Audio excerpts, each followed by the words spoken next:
Hey, if you're looking for a Midwest road trip, kind of roadside attraction stop, might I suggest the Giant Coffee Pot in Bedford, Pennsylvania. If you're a fan of weird roadside oddities such as myself, I would highly recommend that you find your way to the Giant Kuntz Big Coffee Pot in Bedford, Pennsylvania.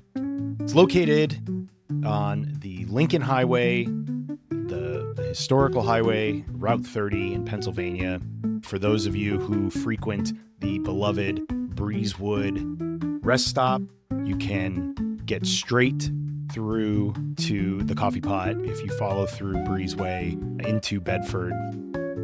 So it's a pretty easy drive coming off the turnpike and going down a very scenic historical highway.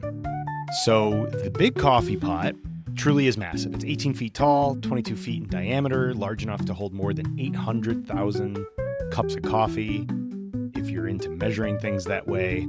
It was built in 1927 by David Kuntz, a local gas station owner, who built the Giant Coffee Pot to attract travelers, right, to make the stop at his gas station. And interestingly enough, it was never actually used as a coffee shop. It was just there to get people to come to the gas station. It's been used as a restaurant, a bar attached to a hotel, a bus stop for Greyhound passengers.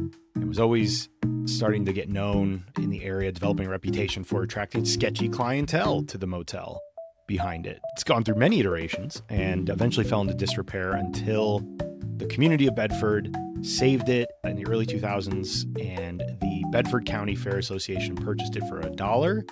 And in 2004, the Lincoln Highway Heritage Corridor spent $80,000 moving the structure and restoring it to the fairgrounds entrance.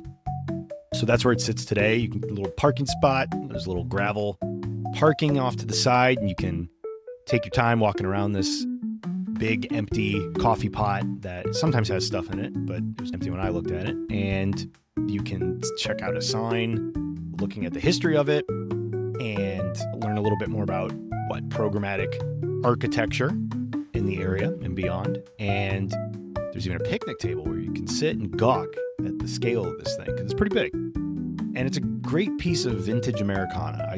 I'm obsessed with that. And it's cool that there is something like this within driving distance. And we don't want to take it for granted, because even in that area, there were some other examples like the Ship Hotel and the Shoe House that have both been destroyed, no longer with us. So super glad that the Big Giant Coffee Pot was saved.